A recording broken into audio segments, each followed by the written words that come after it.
Pero vamos a volver a leerlo. Capítulo 1 del libro de Job. Presten atención, por favor, dice así. Pueden seguir si quieren la lectura en la pantalla.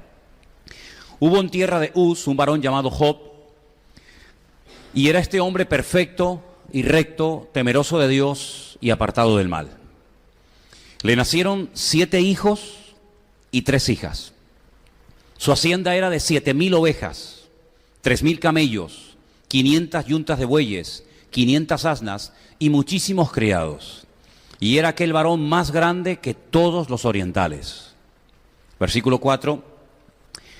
E iban sus hijos y hacían banquetes en sus casas, cada uno en su día, y enviaban a llamar a sus 3 hermanas para que comiesen y bebiesen con ellos. Acontecía que habiendo pasado en turno los días del convite, Job enviaba y los santificaba, y se levantaba de mañana y ofrecía holocaustos conforme al número de todos ellos, porque decía Job, quizá habrán pecado mis hijos y habrán blasfemado contra Dios en sus corazones. De esta manera hacía todos los días. Un día vinieron a presentarse delante del Señor los hijos de Dios. Sabemos que eran los ángeles, ¿no? Entre los cuales vino Satanás. Y le dijo el Señor a Satanás, ¿de dónde vienes? Y respondiendo Satanás al Señor le dijo, de rodear la tierra y de andar por ella. Y el Señor le dijo a Satanás, ¿no has considerado a mi siervo Job? Que no hay otro como él en la tierra, varón perfecto y recto, temeroso de Dios y apartado del mal. Satanás le responde al Señor y le dice, ¿acaso Job teme a Dios de balde? ¿No le ha acercado alrededor a él y a su casa y a todo lo que tiene? Al trabajo de sus manos has dado bendición, por tanto sus bienes han aumentado sobre la tierra. Pero extiende ahora tu mano y toca todo lo que tiene, y verás si no blasfema contra ti en tu misma presencia. Le dijo el Señor a Satanás, he aquí todo lo que tiene está en tu mano. Solamente no pongas tu mano sobre él. Y salió Satanás de delante del Señor. Y un día aconteció que sus hijos e hijas comían y bebían vino en casa de su hermano el primogénito. Y vino un mensajero a Job y le dijo, estaban arando los bueyes y las asnas paciendo cerca de ellos. Y acometieron los sabeos y los tomaron y mataron a los criados a filo de espada. Solamente escapé yo para darte la noticia. Aún estaba hablando cuando vino otro que dijo, fuego de Dios cayó del cielo, que quemó las ovejas y a los pastores y los consumió. Solamente escapé yo para darte la noticia. Todavía estaba hablando y vino otro que dijo, los caldeos vinieron en 3 escuadrones y arremetieron contra los camellos y se los llevaron. Y mataron a los criados a filo de espada. Solamente escapé yo para darte la noticia. Entre tanto que hablaba, vino otro que dijo, tus hijos y tus hijas estaban comiendo y bebiendo vino en casa de su hermano el primogénito, y un gran viento vino del lado del desierto y azotó las 4 esquinas de la casa, la cual cayó sobre los jóvenes y murieron, y solamente escapé yo para darte la noticia. Entonces Job se levantó, rasgó su manto, rasuró su cabeza y se postró en tierra y adoró. Y dijo, desnudo salí del vientre de mi madre, y desnudo volveré allá. El Señor dio y el Señor quitó. Sea el nombre del Señor bendito. ¿Cuántos dicen amén? ¿Alguno de ustedes les haría ilusión? ¿Están orando para que las cosas que le sucedieron a Job te ocurran a ti? A veces oramos y decimos, Señor, me gustaría tener la sabiduría de Salomón. Me gustaría tener la fe de Abraham, ese espíritu de obediencia, ¿no? O la valentía de David. Pero ¿alguno de ustedes sinceramente ha orado para tener las pruebas de Job? ¿Por qué? ¿No les hace gracia? ¿Verdad que no? Generalmente tenemos la tendencia los cristianos de huir de las circunstancias que consideramos negativas. Es como un espíritu de supervivencia, ¿no? Es decir, de todo lo malo hay que huir. Y consideramos que a veces las pruebas son malas, cuando la Biblia nos enseña que es todo lo contrario. Las pruebas no son malas. Los problemas que nos buscamos por nuestra mala cabeza sí son malos. Los caminos que transitamos ajenos a la voluntad de Dios no son nada buenos. Pero que el Señor nos pruebe es el mejor favor que nos puede hacer a ti y a mí, aunque no lo entendamos en el momento. Porque yo le comentaba a Anderson en estos días, y es mi opinión personal, cada uno puede tener la suya, ¿no? Que yo no creo que Job supiera lo que estaba pasando en el mundo espiritual con él. Ese pique, ¿no?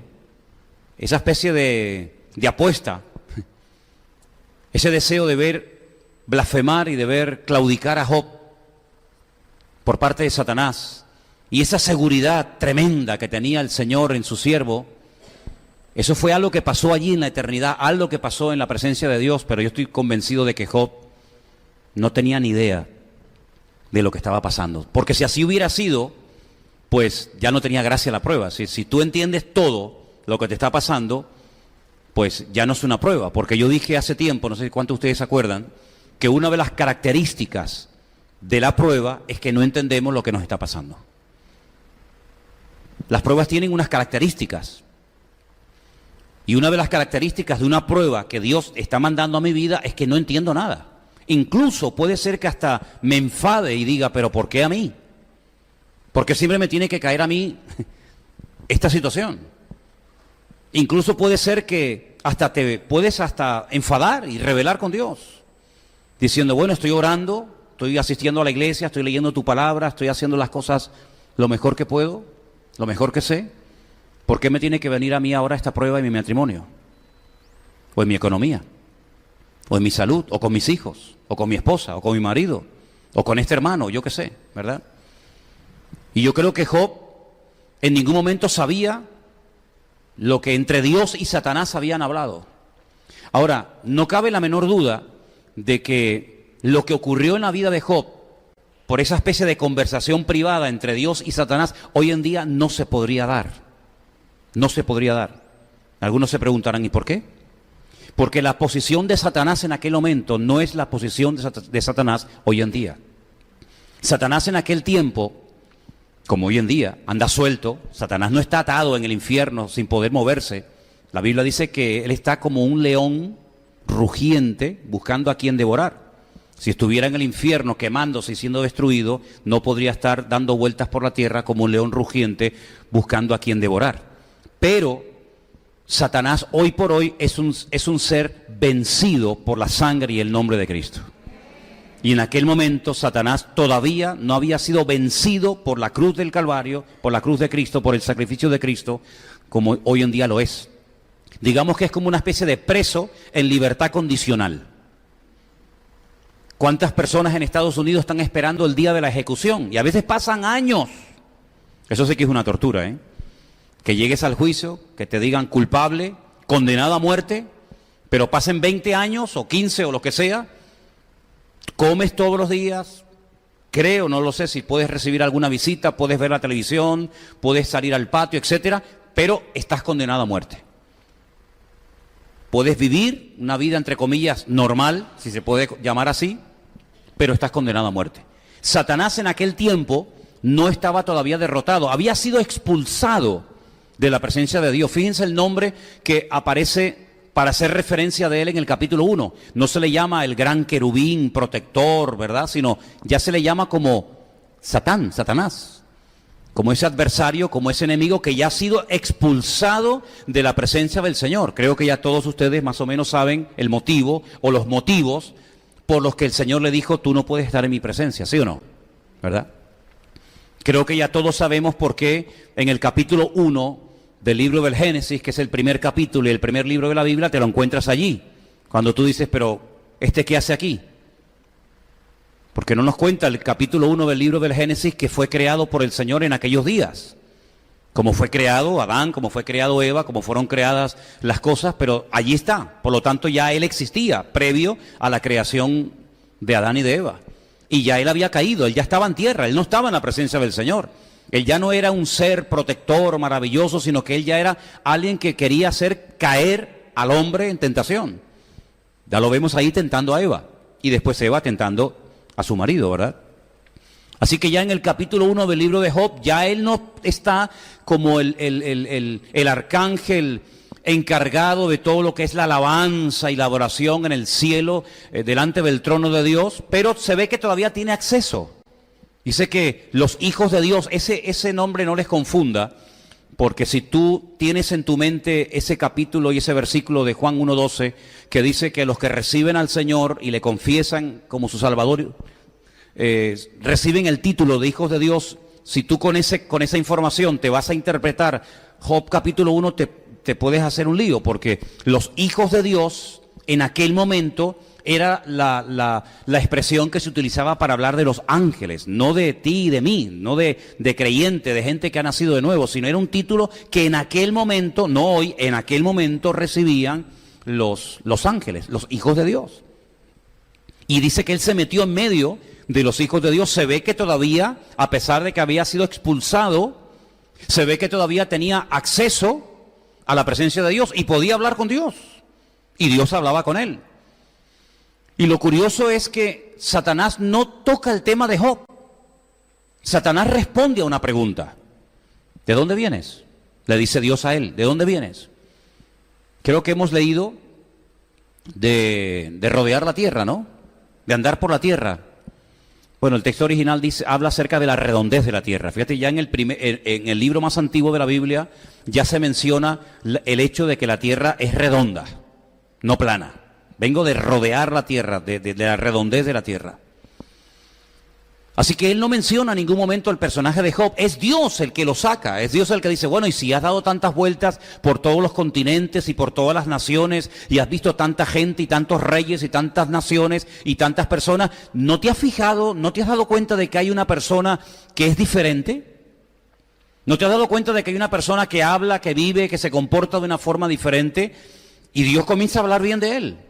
Y Dios dice, es perfecto, la palabra perfecto es completo, es una persona íntegra, es una persona que me ama, es una persona que me teme. ¿No te has fijado? Y Satanás le dice, sí, claro que me he fijado. Sí, claro. Sí, la vida de Job no pasaba desapercibida, como la tuya y la mía tampoco pasa desapercibida, para bien o para mal. Nosotros no somos seres transparentes, ¿no? Invisibles. En el mundo espiritual nos conocen, ¿sí o no? Perfectamente. ¿Se acuerdan ustedes cuando aquellos demonios que pretendían expulsar unos que se llamaban los hijos de Ceba, ¿se acuerdan? Que invocaban al Cristo que predicaba el apóstol Pablo. ¿Se acuerdan la respuesta de estos demonios? Dice, no, si a Cristo lo conocemos. Y a Pablo también. Pero a ustedes no sabemos quiénes son. Si no reconocemos la autoridad de ustedes. Por lo tanto, en el mundo espiritual se ve que hay como un conocimiento de todos y cada uno de aquellas personas que en un momento determinado marcan una diferencia por su forma de vivir, por su creencia, por su testimonio, por lo bien que lo están haciendo, por lo mal que lo están haciendo, etcétera, etcétera. Así que Job no pasaba desapercibido en el mundo espiritual. Satanás dice, sí, yo sé, pero añade algo. Pero claro, él te adora y él tiene ese nivel aparentemente de madurez y de consagración porque tú lo has bendecido, tú lo has prosperado tanto. Y además hay algo que le llamó la atención al diablo. Dice, es que tú lo has rodeado. Hay como un muro, una protección, un cerco de espinas alrededor de él. Y esto está basado en lo que hasta el día de hoy hacen los pastores. Cuando están en el campo, para proteger a los rebaños de lobos o de osos o de cualquier otra alimaña, de cualquier otro animal, tejen con espinas alrededor de los rebaños durante la noche, pero espinas bien grandotas, para que los animales no entren y dañen y maten a los corderos, a las ovejas. Y Satanás dice, es que yo noto que hay alrededor de él, de su familia, de sus hijos, de todo cuanto tiene. Ahora, me llama la atención que la espiritualidad del padre no era la espiritualidad de los hijos. Dios realmente de quien está presumiendo es de Job, no de los hijos de Job. Pero Satanás cuando habla de la familia de Job dice, es que tú también tienes rodeado a sus hijos. Bueno, y eso es algo bonito, ¿no? Porque vemos que, como dice Pablo en la carta a los Corintios, que el hombre creyente santifica a su esposa y a sus hijos inconversos. O viceversa, ¿no? La esposa creyente puede llegar a santificar, en cierto sentido, a proteger, a bendecir a su marido, a sus hijos inconversos. Eso es muy bonito saberlo, ¿verdad? Entonces, Satanás le hace una propuesta a Dios. Dice, mira, quítale esa protección y ya verás cómo blasfema y habla mal de ti en tu misma presencia. Ahora, la seguridad de Dios a mí me sorprende. Es decir, Dios no tiene ninguna duda a la hora de responder. Claro, el planteamiento, la sugerencia, la propuesta del diablo es muy fuerte, muy fuerte. Es decir, yo te voy a demostrar que tú te equivocas. Quítale esa protección, desampáralo, déjalo solo y ya verás. Vamos a ver, vamos a conocer al verdadero Job. Vamos a ver si realmente toda esa espiritualidad y toda esa madurez y toda esa devoción, si es real o es egoísta. Y el Señor tiene tanta seguridad en Job que le da permiso. Qué bonito esto, ¿no? Le da permiso a Satanás como diciéndole, venga, demuestra lo que acabas de decir, inténtalo. Vemos aquí algo muy importante que no nos puede pasar desapercibido. Que Satanás, a pesar, y no se sorprendan por lo que voy a decir, ni se tiren de los pelos, Satanás no es un imbécil. Satanás es un ser tremendamente poderoso, ¿eh? ¿Cómo dice, hermano? Sí, se lo vuelvo a repetir por si no me entendió. Satanás es un ser tremendamente poderoso. El que esté vencido, el que esté a raya por la obra de Cristo es otra cosa. Pero que tiene un poder destructivo impresionante, no le quepa a usted ni la más mínima duda. Jesús, hablando de él, dijo, es un ladrón que viene para hurtar, para matar y para destruir. Esos tres adjetivos los dijo Cristo acerca de este personaje. Es un ladrón que viene a hurtar, a matar y a destruir. Y hermanos, seamos sinceros, ¿consigue a veces Satanás sus objetivos con ciertas y determinadas personas, con naciones, con familias? ¿Sí o no? No le quepa a usted la menor duda. No le quepa a usted la menor duda. El único personaje de la Biblia, escúcheme bien lo que le estoy diciendo, cuando la Biblia lo describe a él, el día de su creación, no vamos a leer ahora los pasajes, tal vez en su momento lo haremos, el Señor dice, acabado en hermosura. Cuando terminó de crear a Adán dijo, y vio Dios que era bueno. Pero cuando terminó de crear este personaje dije, acabado en hermosura, el sello de la perfección, lleno de sabiduría. Si los atributos, los piropos, permítame la expresión, que el Señor utiliza para hablar de este personaje, no los utilizó nunca para hablar de ningún ser humano. Acabado en hermosura. ¿Cómo creó, cómo puso Dios a Adán y a Eva en el jardín del Edén? Desnudo, como la madre los trajo al mundo. ¿Sí o no? Así, desnudito. ¿Cómo era la vestidura de Satanás o de Luzbel en aquel momento? Léalo en la Biblia. Ahí está en Ezequiel, ahí está en Isaías. Todo tipo de piedras preciosas alucinantes. Era como las vestiduras del sumo sacerdote, pero multiplicado por 1000. Porque el sumo sacerdote llevaba unas piedrecitas ahí nomás. Pero este tenía un acabado, era algo espectacular. Incluso algunos dicen que al estar tan cerca de la presencia del Señor, con la luz de Dios, cuando irradiaba esos colores sobre lo que se divide la luz, ¿verdad?, en 7 colores diferentes, Él los proyectaba. Satanás entiende todos los idiomas del mundo, todos. Alemán, francés, hebreo, arameo, griego, español, japonés, chino, todos los idiomas del mundo Él los conoce. Se sabe la Biblia de memoria. Dígame usted un cristiano, un pastor, que se sepa la Biblia de memoria. Yo no conozco a nadie. Él se la sabe de memoria. Conoció personalmente a Jesucristo. Ha hablado personalmente con Dios. Personalmente con Dios. La Biblia limitó al hombre hasta el punto que dijo que el hombre no puede ver a Dios porque si le ve cae muerto. Sin embargo, Satanás veía a Dios y no se moría. ¿Qué le parece? Y hablaba y salía. Satanás habló con Cristo en el desierto en varias ocasiones y no cayó tumbado al suelo, patas arriba, como una cucaracha. Es capaz de recorrer la tierra así, en décimas de segundo. Dice, vengo de recorrer la tierra. Oye, la tierra tiene muchos miles de kilómetros de circunferencia y él la recorre así como nada. Sabe perfectamente de matemática, de arqueología, de química, bueno, y en cuanto a la música ni le cuento. El tema favorito del diablo es la música, el arte, la literatura, todo eso le fascina y lo utiliza muchas veces para volver locas a las multitudes con todo tipo de instrumentos, etcétera, etcétera, ¿no? El día que Dios creó al hombre utilizó barro, lo más bajo, lo más bajo. No utilizó oro, ni piedra, ni platino, barro, polvo. Y le recuerda, polvo eres y al polvo serás. Pero la Biblia nos enseña que cuando el Señor creó a este personaje, utilizó piedras preciosas y lo dotó de una sabiduría y de una hermosura espectacular. Y todo eso, cuando Él se va de la presencia del Señor, o mejor dicho, cuando lo expulsan de la presencia del Señor, todo ese conocimiento, toda esa sabiduría, todo eso, se lo llevó.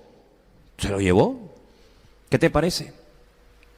Y por eso cuando se presenta delante de la presencia del Señor, Él le dice, no, si yo sé quién es Job, yo sé perfectamente cómo se llaman sus hijos y dónde vive y qué edad tiene y si está casado, si está soltero, sé absolutamente todo de él, pero también sé que si tú lo pones a prueba y me permites a mí quitarle todo, te vas a llevar la mayor desilusión de tu vida con este personaje del cual ahora estás presumiendo y fanfarroneando. Y el Señor le dijo, venga, dale. Y ahí dice que salió de la presencia del Señor este ser terrible y se ensañó, ¿sabes? Se ensañó con Job de una forma tremenda. Y todo lo que le pasó, dice que le ocurrió en un día, si no fue en un plazo de 20 años, ¿no? Sino que le estaban contando una desgracia y aún no habían terminado de contársela, ¡pum! Y venía el otro. Y aún no se había repuesto del anterior, ¡pum! Y venía el otro, y venía el otro. Y al final, como la puntilla, porque oye, puedes perder cosas, pero bueno, puedo perder las ovejas, las yuntas de bueyes, las cabras, los terrenos, las propiedades, las cosechas. Pero la última noticia, que tuvo que ser durísima, dice, y los 10 hijos que tienes, los 7 varones y las 3 hembras, están muertos, ya no existen. Saben ustedes que el número 7 es el número de la perfección, ¿verdad? Y Job tuvo la perfección en la familia, tenía la familia perfecta. La familia perfecta. ¿Cuántos varones tiene? 7. El judío que tenga 7 varones se puede considerar Ashrei, es el hombre más privilegiado y gozoso de la tierra. Solamente veo en la Biblia 2 hombres que tuvieron 7 hijos, varones. A Job.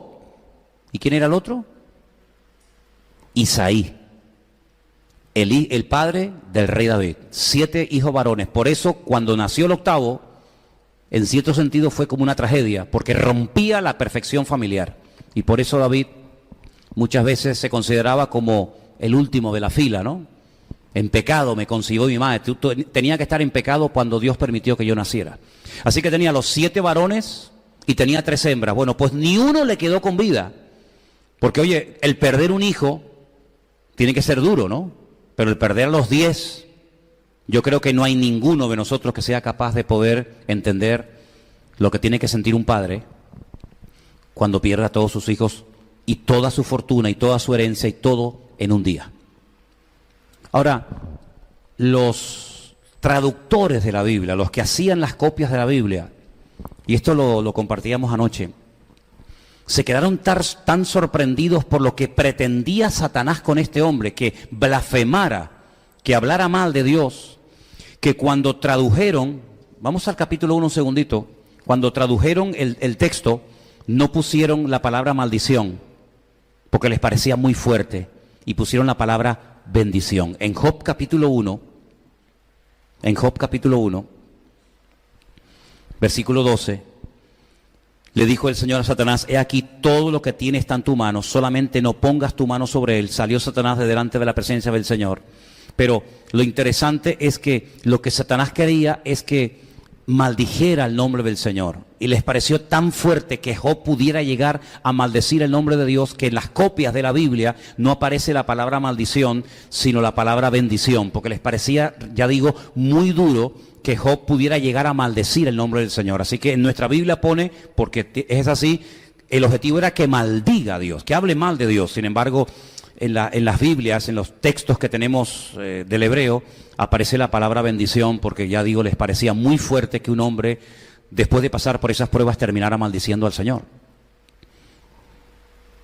Ahora, a mí me da la impresión de que el que llevaba ahí en esa casa la espiritualidad y el orden, realmente quien lo llevaba era Job, porque yo no veo a la mujer de Job una mujer muy espiritual. ¿Ustedes la ven muy espiritual? ¿Y a los hijos? Yo veo a los hijos que están todo el día de fiesta. Claro, eran hijos de papá, eran ricos, eran millonarios.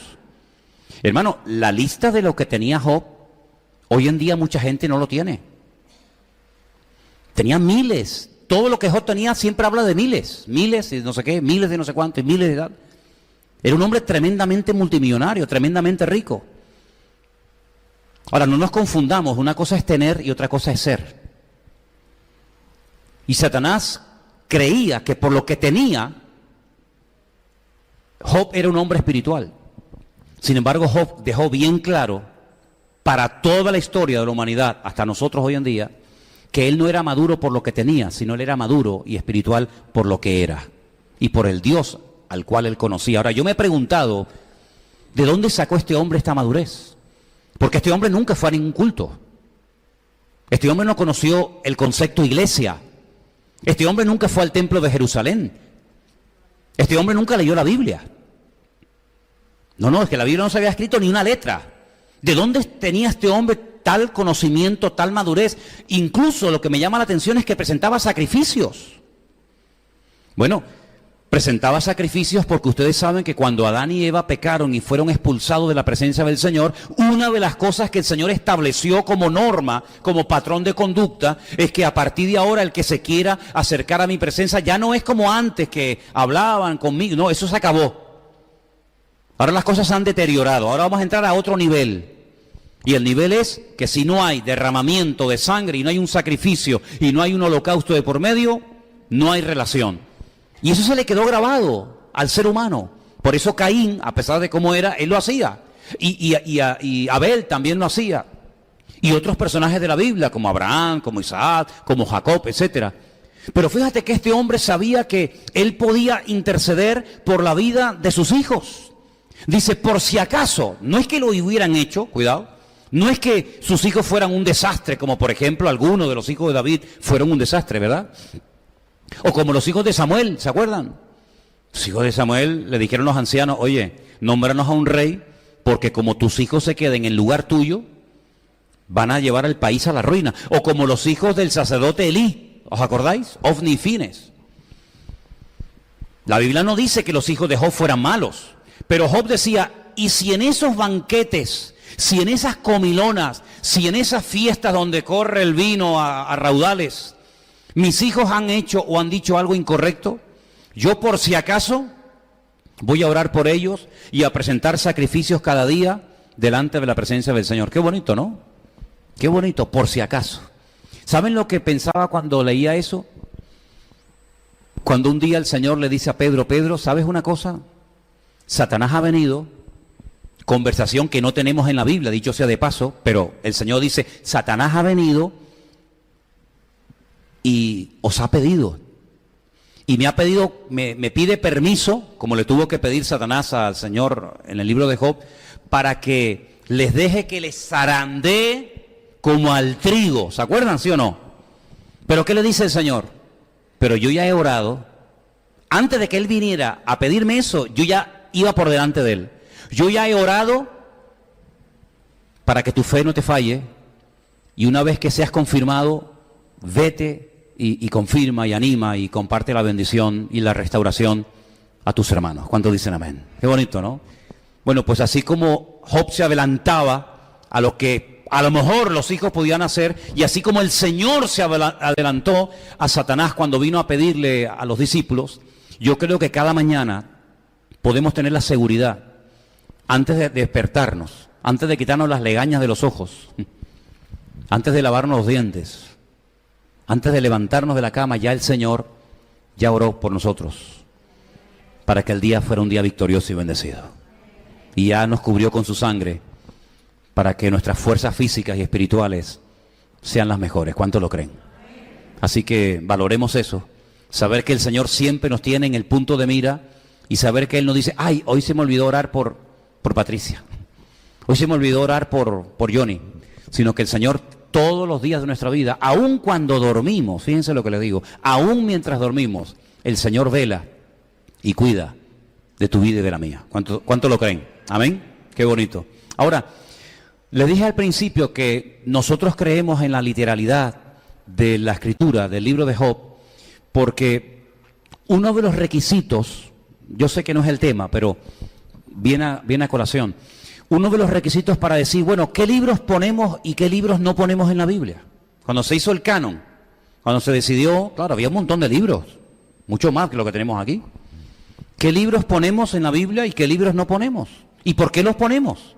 ¿O por qué no los ponemos?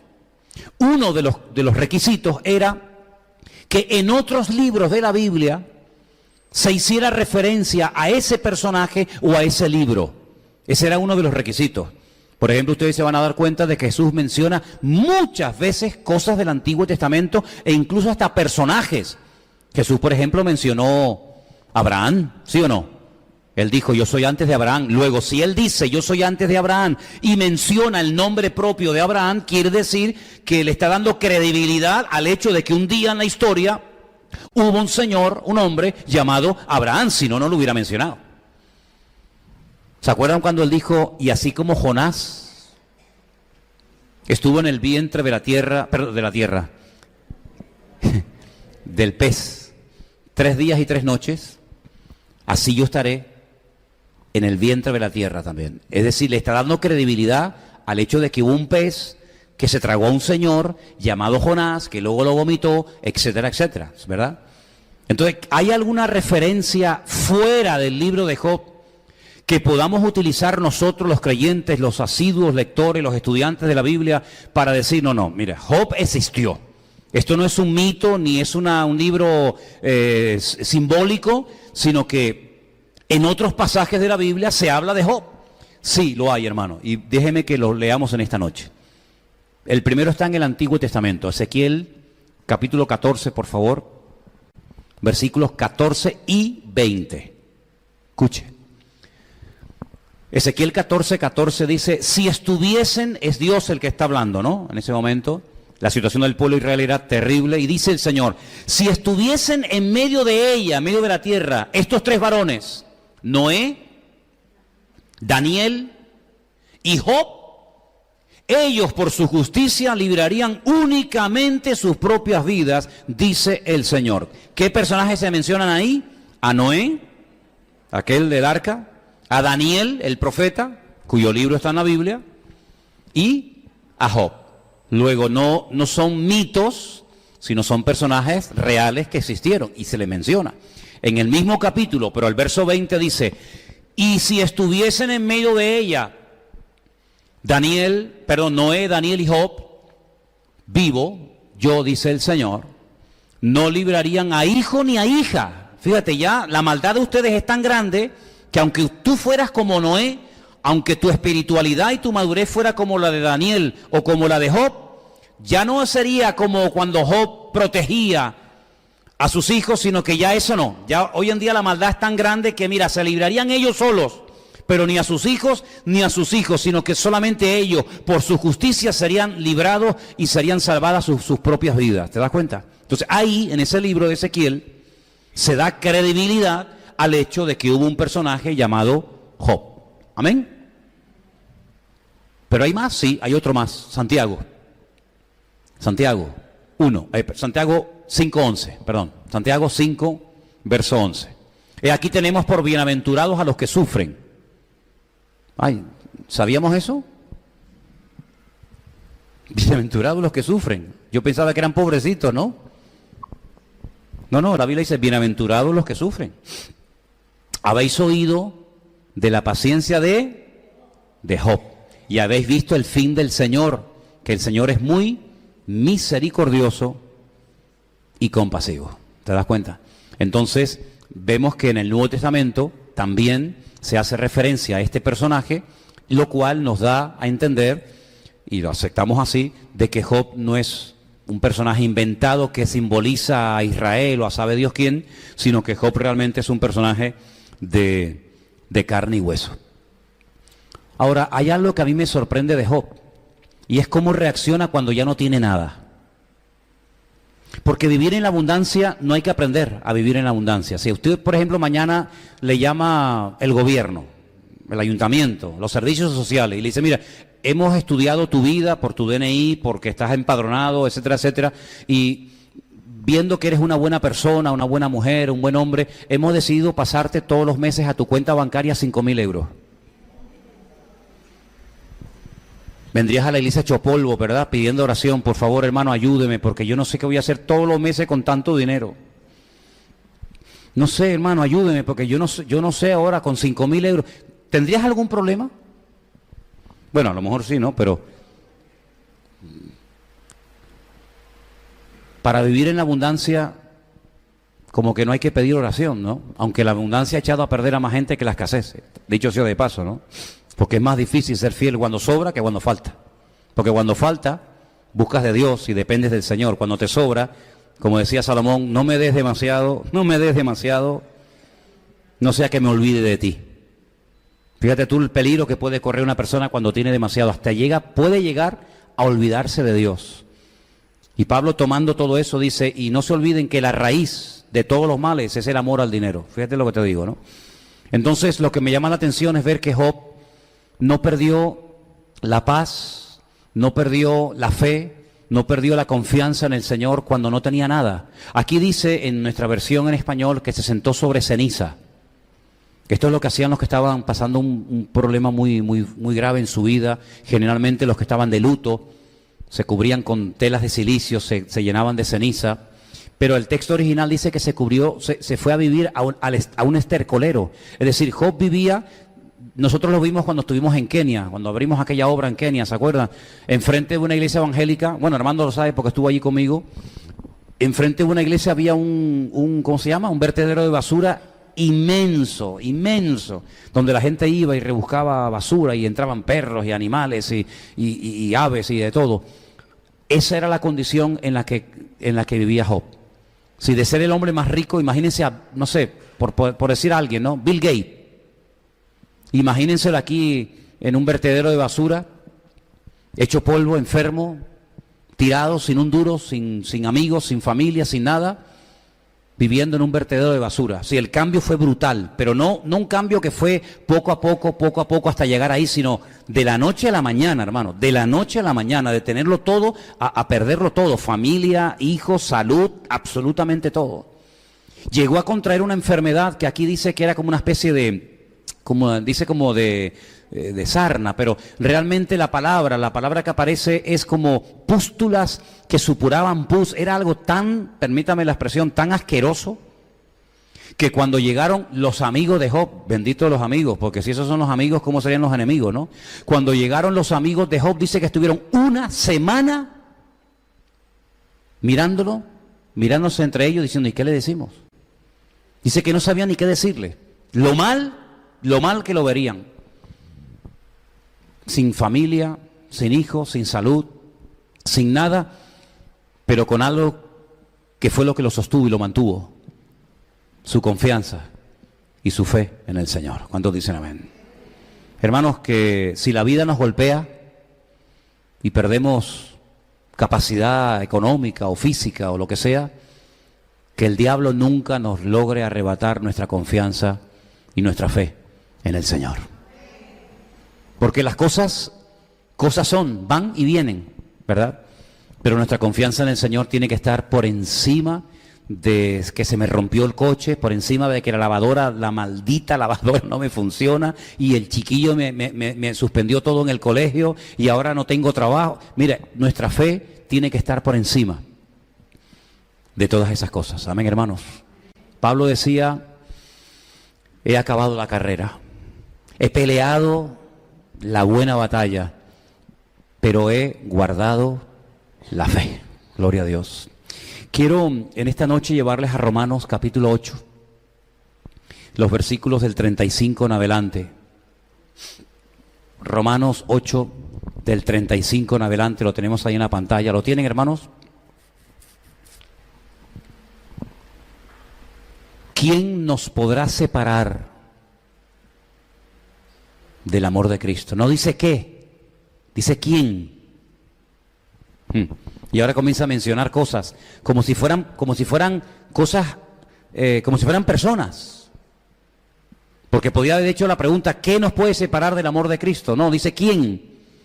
Como dando a entender que detrás de la tribulación, por detrás de la angustia, por detrás de la persecución, siempre está la misma mano negra del diablo.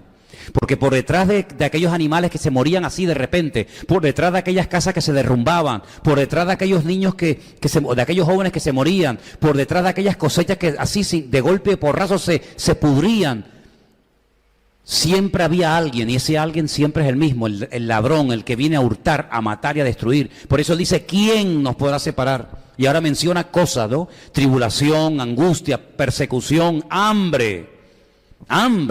Oye, un cristiano puede pasar hambre, ¿y a usted quién le dijo que no? Ay, hermano, no me diga eso. Bueno, yo no sé lo que a usted le enseñaron ni me interesa.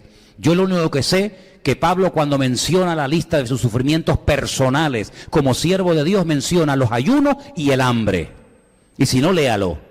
Dice, yo he pasado hambre por Cristo. Porque ayunar no es pasar hambre, aunque se pasa hambre, ¿no? Pero uno no ayuna para pasar hambre.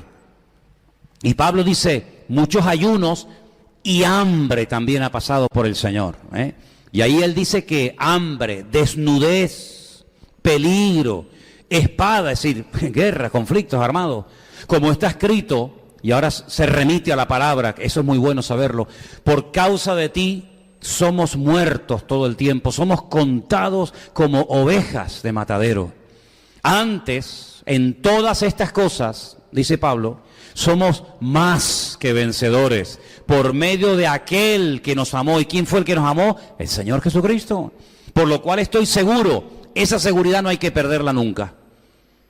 No podemos ser dubitativos en cuanto a nuestra fe. Hoy sí, mañana no, ahora creo no. Estoy seguro, si no me muevo de aquí, que ni la muerte, ni la vida, fíjate, los dos polos opuestos, ¿no? La muerte y la vida, ni ángeles, ni principados, ni potestades, esos son demonios, ¿eh? Porque Pablo en Efesios 6 dice, principados, potestades, gobernadores de las tinieblas, ¿sí o no? Ahí lo menciona, ni principados, ni potestades, ni lo presente, ni lo porvenir. ¿Por qué no menciona el pasado? ¿Se lo olvidó? No, es que usted y yo no tenemos pasado.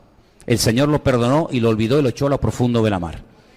El pasado está en su cabeza, está en su mente, pero no en la mente de Dios. Ay, es que yo fui malo, es que yo hice. Bueno, usted lo dirá, pero Dios perdona siempre, que haya arrepentimiento, y Dios olvida siempre. ¿Cuántos dicen amén? Por eso él menciona el presente y el futuro. El pasado no, porque el cristiano no tiene pasado. Ni lo alto, ni lo profundo, ni ninguna otra cosa creada. Ahí aglutina, por si algo dice, ay, no mencionó esto, no mencionó lo otro. Bueno, pues mira, voy a decirlo claro, ninguna cosa creada. Y ahí ya entra todo. Nos podrá separar del amor de Dios que es en Cristo Jesús, Señor nuestro. ¿Cuántos dicen amén? Miren, hermanos, Job lo perdió todo, es verdad. Incluso su esposa, que yo creo que la Biblia ni nos da el nombre porque, ¿para qué? Para que tal vez nadie corra la tentación de ponerle a una hija, ¿no? ¿Qué creyente le pondría a una hija Jezabel? ¿Usted le pondría Jezabel a una niña? Una vez me dijo alguien, es que es un nombre muy bonito. Digo, sí, pero si tú supieras quién fue Jezabel, ¿verdad? Caín, ¿cómo le va a poner al niño? Ay, le voy a poner Caín. O aquel peor todavía, Tubal Caín, no, que ya suena como, ¿no? Como a poseído, ¿no? ¿Cómo se llama el niño? Tubal Caín, madre mía. El niño con los ojos en blanco, ¿no? ¿Verdad? Ni se menciona, pero fue aquella que le dijo a su marido, ¿cómo es posible que después de todo lo que te ha pasado y nos está pasando, cómo es posible que no hayas cambiado ni un ápice? ¿Cómo es posible que te mantengas ahí firme? Claro, los amigos de Job, que cuidado, los amigos de Job, injustamente, se ha dicho a veces cosas que no son correctas. Los amigos de Job tenían un conocimiento de Dios impresionante, no eran inconversos que venían y se inventaban. Mira, esa canción, ¿saben esa canción? Ahora la vamos a cantar cuando termine la reunión. Esa canción que yo cogí la letra y le puse música. Si tú dispusieres tu corazón, ¿saben? Esa es una letra impresionante. Eso es una letra tremenda. A mí hace un tiempo me dijo un hermano, ay, ¿sabes que hay una canción tuya que está en la Biblia? Digo, no, es al revés. Es al revés, yo la saqué de la Biblia. David no me copió, yo le copié a él, ¿no? Bueno, esas palabras son de uno de los amigos de Job. Tenían un conocimiento de Dios tremendo, la madurez, la profundidad. Oye, es que muchas veces, les digo sinceramente, hermano, y es la pura realidad, el libro más difícil de interpretar de la Biblia no es el Apocalipsis, no es Daniel, es el libro de Job. Es que a veces no sabes quién está hablando, si está hablando Dios, si está hablando Job, si está hablando estos hombres. Es que eran hombres con una madurez tremenda, pero había algo que no entendían. Era algo que no les cabía en la cabeza. ¿Cómo es posible que si tú eres tan bueno y tan santo y tan maduro y tan espiritual te esté pasando lo que te está pasando? No les entraba en la cabeza, porque ellos relacionaban abundancia y prosperidad y tener con ser una persona bendecida. Y una persona que es un pelagato, que es un pobre desgraciado, que no tiene comida, que está enfermo, que no tiene ropa, que la mujer lo abandona, que los hijos se le mueren, es que Dios no está contigo. Pero es que hoy en día pasa lo mismo, ¿sí o no? Hoy en día hay iglesias que te dicen qué coche tiene, qué ropa usa, cuántos kilómetros tiene su coche, vive bien, vive. Ah, entonces que Dios le está bendiciendo y prosperando. Pero como usted a lo mejor tenga el más mínimo problema, no, entonces tú no tienes... Pero ¿acaso toda prosperidad viene de Dios? ¿El diablo es pobre o es rico? Pregunto yo. ¿El diablo es pobre o es rico? La única vez que dijo una verdad es cuando le dijo, si te postras todos los reinos de la tierra te los doy. Porque a mí me los ha dado ¿quién? Dios. Dije, tú eres el príncipe de este mundo. Yo soy el rey del universo, pero tú eres el príncipe de este mundo. Por lo tanto, queridos hermanos, no confundamos el tener con decir, bueno, Dios está conmigo, porque hay miles o millones de gente que no creen en Dios y son ateos y hasta son satanistas y tienen mucho más dinero que miles de cristianos hoy en día. Así que no te confundas, ¿no? Como tengo, es que Dios está conmigo, no me digas. Sin embargo, Job se dio cuenta de que lo único que era seguro en esta vida, que nadie le podía quitar, era su confianza en Dios. Mira, los hijos, oye, se murieron. Doloroso, pero es la pura realidad. Tú tienes un hijo y se puede morir. Tú tienes un coche, se puede romper. Tienes una casa, se puede derrumbar. Tienes una cosecha, se puede pudrir. Todo eso es posible. Y pasa. Porque el sol sale para buenos y para malos. Pero hay algo que el diablo no nos puede quitar. Y es nuestra fe y nuestra confianza absoluta en Él. ¿Cuántos dicen amén? Y entonces Job tenía esa seguridad tan grande que al final del libro, y mira tú por dónde, cuando yo venía ahora en el barco estos días, venía leyendo el último capítulo del libro de Job. Al final del libro, estos amigos tienen que entender de que ellos tienen un concepto de Dios distorsionado. Dios sí puede hacer cosas que a ti ahora no te entran en la cabeza, pero Dios sí quiere, como Él dijo, Dios te puede dar o Dios te puede quitar. Ah, usted sabe que hay dos capítulos en la Biblia que son idénticos, son iguales. Los compartía con Anderson estos días. Idénticos. Es el capítulo cuando habla de el censo. ¿Se acuerdan cuando David hizo un censo? La diferencia entre un capítulo y otro es que uno está en un libro y cientos de años se escribió en otro libro. Uno está en Crónicas y otro está en Samuel. Hay diferencia de siglos entre uno y otro, y un capítulo empieza diciendo que Dios incitó a David para que hiciera un censo, y ahí vino una ruina terrible, y miles de personas murieron. Y el otro capítulo, que dice exactamente lo mismo, en vez de empezar diciendo que fue Dios el que le pone en el corazón, el que incita a David a hacer un censo, dice, Satanás incitó a David para hacer un censo. Entonces dice, pues ¿cómo puede ser? El mismo capítulo, la misma historia, la misma persona, el mismo censo, pero ¿por qué en uno dice Dios y en otro dice Satanás?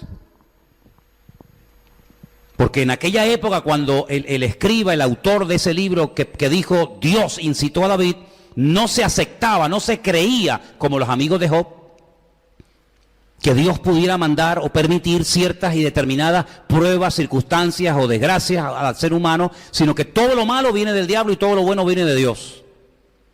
Pero después de siglos, Israel y los escribas aprendieron que cuando no se anda bien delante de Dios, el enemigo puede tomar lugar.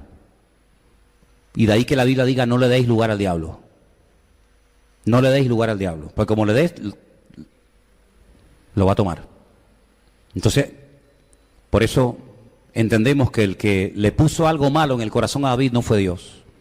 El que le puso un deseo de hacer algo malo a David en su corazón fue el otro, fue el diablo.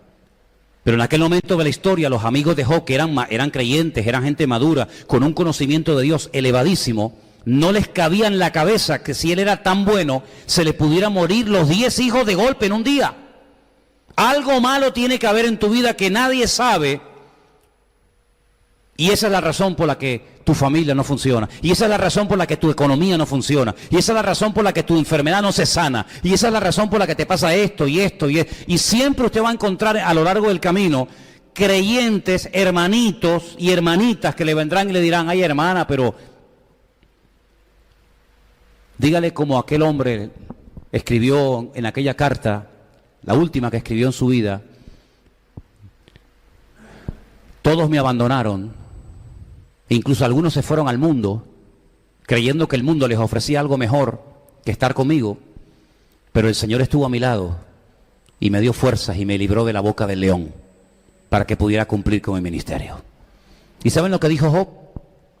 Hay expresiones, hay frases en el libro de Job que son espectaculares, pero espectaculares, ¿eh? Job dice, aunque Dios me mate, lo seguiré adorando, porque yo sé que Él está vivo. Pero ¿quién habla así? Alguien que está en la cumbre, ¿no? No, alguien que está tirado, hecho polvo. Aunque tú me mates, yo no claudico, porque yo sé que tú estás vivo. Pero va más allá, porque él creía en la resurrección. ¿Quién creía en la resurrección en aquellos tiempos? Nadie. ¿Había acaso resucitado a alguien? No. Pero Job dijo, aunque mi carne se deshaga, o sea, aunque yo me despedace, aunque yo me muera, yo sé que yo con mis ojos volveré a ver a mi Redentor. Él está creyendo que va a resucitar. Bueno, y dice cosas como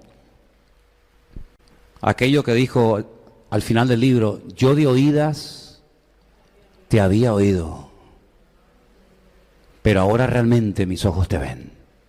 Es decir, tuviste que pasar por un montón de circunstancias duras en tu vida para descubrir áreas de tu Dios que antes, cuando tenías abundancia y prosperidad, no conocías, pero que ahora has descubierto que Dios es mucho más de lo que tú te puedas imaginar. Qué bonito, ¿no?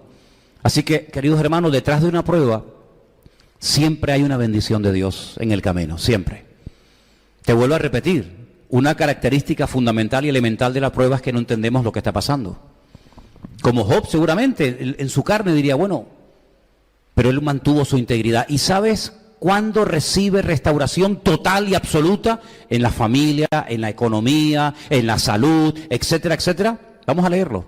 Vámonos al último libro, último capítulo del libro de Job. El último, ya terminamos. Se titula esta parte Restauración de la vida de Job. Capítulo 42. Capítulo 42, por favor, a partir del versículo 10. ¿Lo ponemos? Quitó el Señor la aflicción de Job. La quitó el Señor, no que comenzó a tener otra vez un montón de cosas. No, tú puedes tener un montón de cosas, pero si Dios no obra, las cosas que tienes no te van a quitar la angustia y la aflicción, es Dios el que tiene que obrar. Por eso no empieza diciendo que otra vez tuvo camellos y ovejas y yuntas de bueyes e hijos, no. Primero empieza diciendo, Dios fue el que actuó. ¿Cómo? Quitando la aflicción de Job. Y cuando Dios quitó la aflicción, ahora dice algo muy interesante. El Señor le quitó la aflicción a Job cuando él hubo orado por sus amigos. Luego, hay algo en la oración que vamos a ir descubriendo con el paso del tiempo, y es cómo se pueden restaurar cosas cuando uno se atreve a orar por el que desde nuestro punto de vista no se merece que yo ore por él. Si yo hubiera sido Job, yo a lo mejor nunca hubiera orado por estos tres desgraciados, que lo único que venían era a meterse conmigo. ¿Qué sabes tú de mi vida? ¿Qué estás hablando tú? Si Job era un hombre generoso, un hombre buenísimo, y tú me estás acusando de cosas que yo en mi vida he hecho, ni se me han pasado por aquí. Estás hablando de la más absoluta ignorancia e injusticia. Sin embargo, Job no guarda ese rencor, ese resentimiento, porque el rencor y el resentimiento te llevan a la amargura, y la amargura te lleva a la depresión, y la depresión te lleva a la muerte. Entonces dice la Biblia que cuando él ora por sus amigos, no dice por sus enemigos, dice por sus amigos, es cuando el Señor aumenta al doble todas las cosas que habían sido de Job. Gloria a Dios. Oye, ¿no será que a lo mejor tienes que perdonar de verdad y orar de verdad para que Dios traiga restauración? Imagínate que así fuera. Imagínate que lo estás pasando mal en la economía, en la familia, en todo, y ahora resulta, no me lo quites, déjalo ahí, el anterior. Y ahora resulta que vemos a Job orando por esta gente que no le ha hecho ningún favor a Job, ninguno. Pero él cuando ora, Dios lo restaura. Oye, ¿por qué no lo haces tú? Si no pasa nada, bueno, no voy a pecar por haber orado por el que no se lo merece. No voy a pecar por orar por alguien que me criticó, por alguien que me hizo daño. No vas a pecar. Oré por él y ya está. Pero imagínate que haciendo esa oración de perdón y bendiciéndolos, viene una restauración a tu vida. Oye, pues te puedes estar perdiendo muchas bendiciones. Entonces, inténtalo por si acaso. ¿Cuántos dicen amén? Ok. El Señor quitó la aflicción, ahora sí, el 11. Vinieron a él todos sus hermanos, ahora vienen, ahora, ¿no? Antes no se le acercaban ni las moscas. Bueno, los perros le lamían las heridas a aquel pobrecito que estaba lleno de llagas en el Nuevo Testamento, ¿se acuerdan? Uno que también se llamaba Lázaro. Pero en el caso de Job no se le acercó nadie, ni los perros. Pero ahora sí, ahora vienen los hermanos. Ah, mira, tenía hermanas. Oye, mira, ahora nos enteramos al final del capítulo, al final del libro nos enteramos que tenía hermanas. Oye, qué cosa, ¿no? Vienen sus hermanas, todos los que antes le habían conocido, comen con él pan en su casa, ahora no les da asco estar con él, qué cosa, ¿no? Se condolieron de él, le consolaron de todo aquel mal que el Señor había traído sobre él, y cada uno de ellos le dio una pieza de dinero y un anillo de oro. Qué generosos se han vuelto, ¿eh? Qué generosos se han vuelto.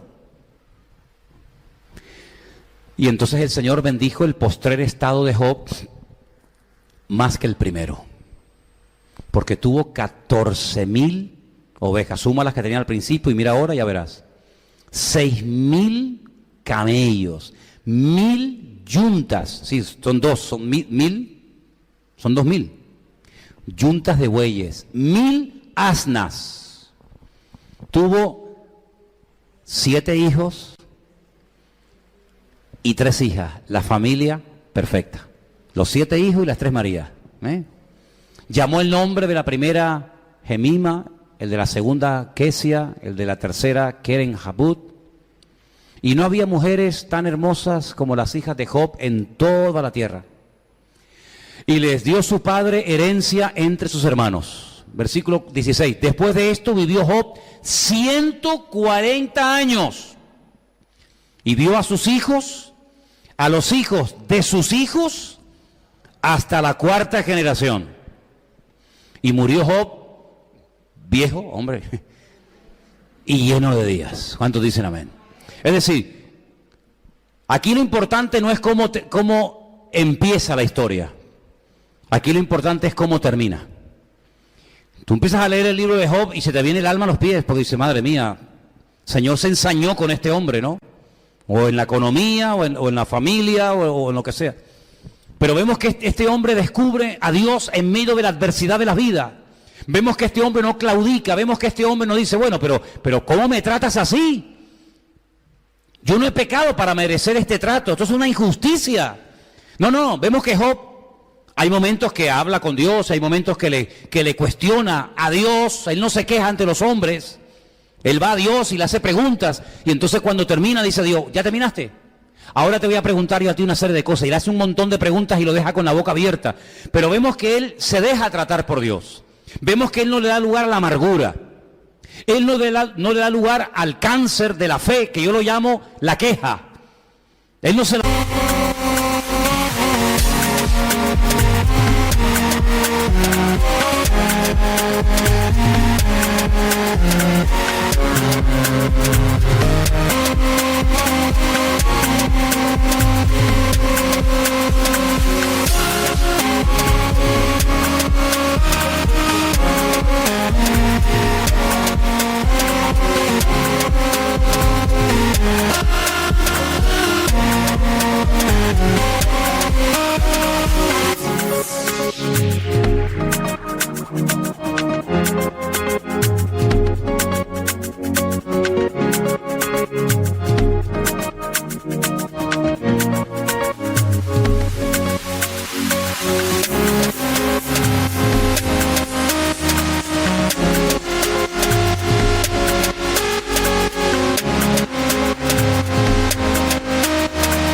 Él no le echa la culpa, porque eso es muy típico. Cuando algo te va mal, siempre la culpa la tiene alguien menos tú.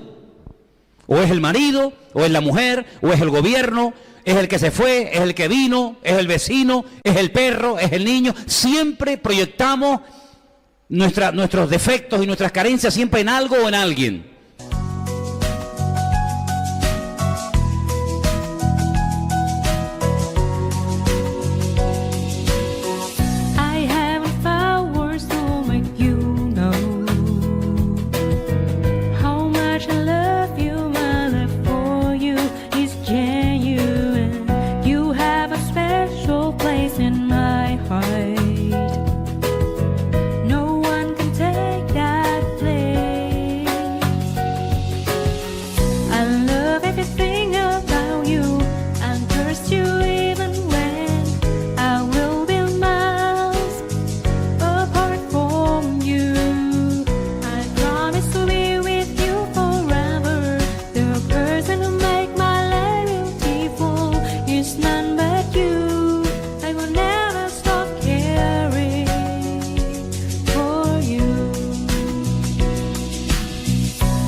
Job no fue nunca así. Job no le echó la culpa nunca a su mujer, no le echó la culpa ni al diablo, no le echó la culpa a Dios, no le echó la culpa a nadie, sino que él dijo, bueno, Dios ahora me está tratando de una forma diferente y por algo será.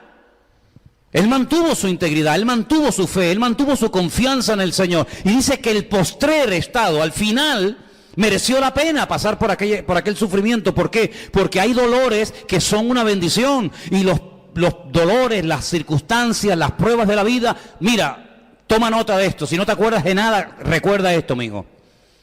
Los problemas de la vida o te acercan a Dios o te revientan, así de claro. O agachas la cabeza y aprendes lo que tienes que aprender y decir, Señor, perdóname y lo siento y aprendo y me dejo tratar y moldear por el Señor. O te haces el tío más soberbio, el tío más orgulloso, pegando patadas, insultando a medio barrio, a media humanidad y creyendo que tú siempre tienes la razón y que todo el mundo está contra ti. Job no cayó en esta trampa, sino que Job dijo, mira, Dios me dio y Dios me quitó. Y Dios hubo un momento en el que me trató de una manera y Él, porque es Dios y tiene todo el derecho de hacerlo, ahora me está tratando de otra forma. Y por algo será. Y al final tú no ves a Job amargado, hecho polvo, destruido, un viejo de estos que se queja todo el santo día. Tú sabes que hay gente que se hace mayor y se hacen insoportables. Aquí no hay ninguno. Pero hay gente mayor que son insoportables, todo le molesta, todo. ¿Por qué está la luz encendida? Hombre, si me dijiste que la encendías, pues apágala. Apaga la luz. ¿Y por qué no enciendes la luz? Pues, ¿qué quedamos? ¿La apago o la enciendo? ¿Quieres sopa o qué? Hay gente que se hace mayor, se hacen insoportables. Y no tan mayores a veces también. Pero Job no fue un hombre amargado, un hombre que no lo aguantaba a nadie, sino fue un hombre que amaba a Dios. Porque yo veo que Job amaba a Dios. Y te vuelvo a repetir y termino. Él no leyó nunca la Biblia. Bendición que tú y yo tenemos. Nunca tuvo un pastor. Y los amigos que tenía, pues, imagínate, tampoco eran como para tirar cohetes, ¿no? Nunca fue un culto. Nunca tuvo a alguien que le asesorara correctamente, pero él descubrió que al único que uno se tiene que agarrar y confiar 100% es en Dios. Y cuando uno sabe en quién ha creído, mira, puedes pasar por tormentas, puedes pasar por valles de zombie y de muerte, pero no temeré mal alguno, porque tu vara y tu cayado me infunden aliento. ¿Cuántos dicen amén? Así que en esta noche, queridos hermanos, yo les digo que esta historia fue real. Esto no es un cuento, esto no es algo simbólico, esto fue real. Si este hombre pasó por todas estas pruebas, ¿cómo tú y yo no vamos a poder pasar?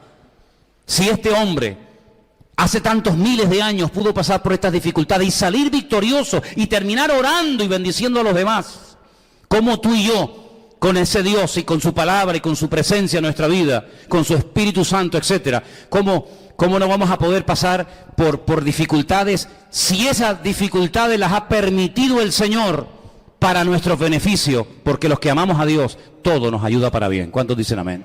Así que, hermanos, ¿por qué no le damos gracias a Dios esta tarde al Señor? ¿Por qué no cierras tus ojos ahí donde estás? Y le dices al Señor, bueno, tal vez no nos atrevemos a pedirle que nos mande las pruebas de Job. Yo no se las voy a pedir. Pero sí podemos atrevernos a pedirle al Señor, Señor, dame la confianza, dame la perseverancia y dame el espíritu de Job, que consistía en saber que Dios está conmigo. Dios está conmigo. Dale gracias a Dios. Que no tengas que tocar fondo para acordarte de Dios. Que no tengas que caer postrado en una cama de un hospital enfermo para acordarte de Dios. Que no tengas que perder o enterrar a un hijo para acordarte del Señor. Dale gracias a Dios por lo que tienes, aunque te parezca poco. Dale gracias al Señor, porque el Señor nunca te ha abandonado y nunca lo hará. Porque la Biblia dice que aunque nosotros le seamos infieles, Él siempre permanecerá fiel. Te damos gracias por este libro, que lo tenemos en la Biblia para poder leerlo y escudriñarlo y aprender cosas de él. Te doy gracias por el ejemplo de este hombre, Señor. Nosotros, yo por lo menos no me puedo comparar en nada con él, pero sí te pido, Señor, que si vienen pruebas y dificultades a nuestras vidas, nos ayudes a superarlas y a no perder nunca la fe y la confianza en ti, Señor. Porque sabemos que tú tienes todo bajo control y que tú nos amas.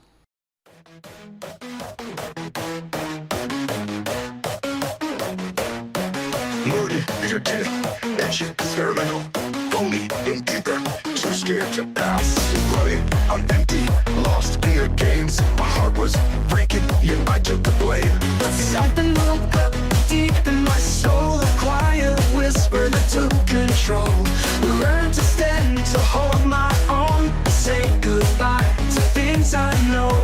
Oh, the power I know, it set me free. Letting go of what wasn't meant for me. Found my voice, my strength, my own way to grow. Oh, there's beauty in the power of no.